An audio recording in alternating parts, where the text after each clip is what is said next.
She hired her hitman to end her multi-million-dollar husband's life, and she got away with it. Her name, Arroyo Vasquez, a drop-dead gorgeous pageant queen. On a night out with friends, she'd be at a bar where she would recognize Canadian real estate mogul Adam Ahang, a man that was worth $24 million by the time he was 30 years old. As soon as he walked in, she turned up the seduction, walked straight to him, and seduced him all the way to the bedroom. For the next 2 years, she felt like she was on top of the world, like she won the lottery. She had the world in her fingertips, and all she had to do was stay on top of him. But her family started to whisper in her ear, saying that she needed to lock him down before she loses it all. So she started putting in overtime in the bedroom until she got pregnant. That's when her family would start pressuring Adam, telling him that he needs to marry their daughter.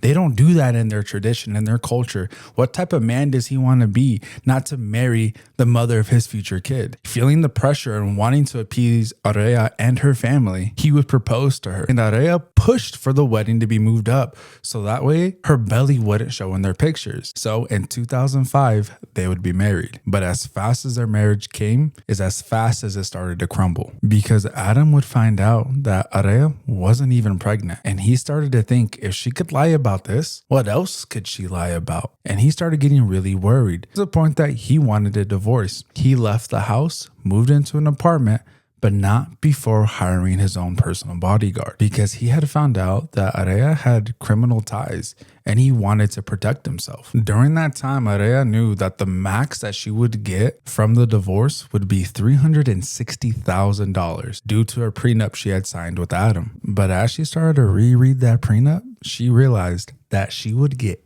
$8 million if he passed away. So the gears in her head started to turn.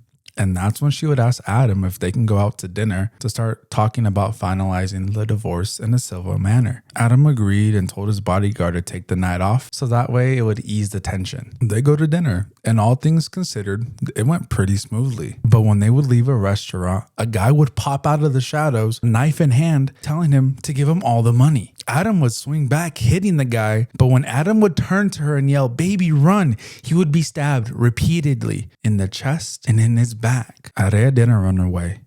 She didn't scream. She didn't even shed a tear. She stood there, watching.